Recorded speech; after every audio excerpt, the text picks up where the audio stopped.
আগেও সেট করে সিনেমা হতো, বাট অনেক ওটা অত আগে, রিয়েলিস্টিক অনেক হতো না। আগে। মানে এখন মানে আমাদের সেট দেখে সেট মনে হবে না যে এটা স্টুডিওর ভিতরে শুট করা। আমি তো ট্রেলার দেখে ভাবিনি।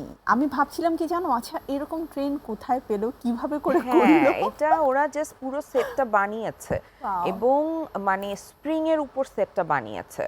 মানে আমাদের এই যে এখানে যে আমরা বসে আছি, এটা নিচে ধরো স্প্রিং দেয়া।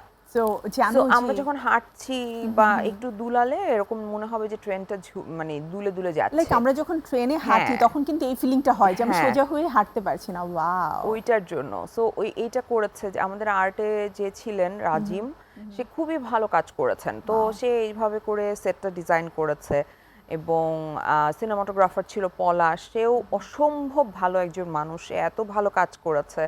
তারপর সেতু ছিল আমাদের মেকআপে এবং কস্টিউমে ছিল আম, তানিয়া, এবং আরও যারা যারা ছিল প্রোডাকশনে, যারা ছিল লাইটে, যারা ছিল সাউন্ডে, যারা ছিল, তারা সবাই আসলে এত মন দিয়ে কাজটা করেছে।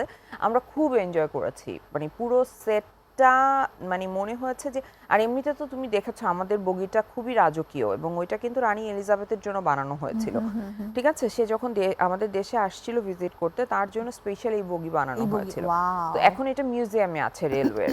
তো ওইটা দেখে এসে ওরা বানিয়েছে এই বগিটা। তো এইটা মানে আমরা তো পুরো রাজকীয় ফিল নিয়ে কাজ তারপরে করলাম আর কাজ কি। মানে করেছো। আমার কাজগুলো তো বেশিরভাগই দেখা যায় যে খুবই দুঃখী, মানে মানে একেবারে হচ্ছে, ক্যারেক্টারগুলো হ্যাঁ, খুবই, কষ্টের। হ্যাঁ। তারপরে হচ্ছে একটু জীবনটা মানে মধ্যবিত্ত একটা রুমের মধ্যে, মানে কোনো খুশি নাই, আনন্দ নাই। এখানে হচ্ছে নাচ হচ্ছে, গান হচ্ছে, মানে ভীষণ ফুর্তিতে শ্যুটটা করেছি আমরা। তানিম ভাইয়ের সাথে তোমার তো প্রথমবারের মতো কাজ। হুম। সো এক্সপেরিয়েন্সটা কেমন ছিল? কারণ তানিম ভাই তো খুব ধীর স্থির একজন মানুষ, একটু ধরে ধরে কাজ করতে পছন্দ করে। তো তোমার এক্সপেরিয়েন্সটা তার সাথে বলো।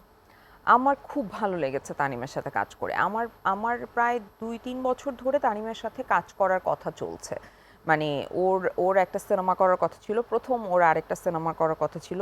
তখন ও ওইটা আর হয়নি সিনেমাটা। তো তখন ও আমাকে ওইটার জন্য চিন্তা করেছিল কাস্টিং এ। তারপর আমাদের একটা সিরিজ করার কথা ছিল। সেটাও আল্টিমেটলি হয়নি। তো তারপরে এটার জন্য যখন আমাকে বলল, আমার ওর সাথে আগে কাজ করার অভিজ্ঞতা নাই, বাট ওই বন্ধুত্বটা ছিল।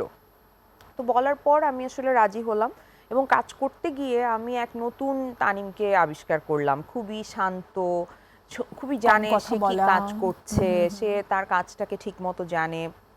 তার একটা প্রপার টিম নিয়ে সে কাজে গেছে এবং পুরো প্রিপারেশনটা নিয়েই গেছে কাজে। সে জানে সে কি করছে।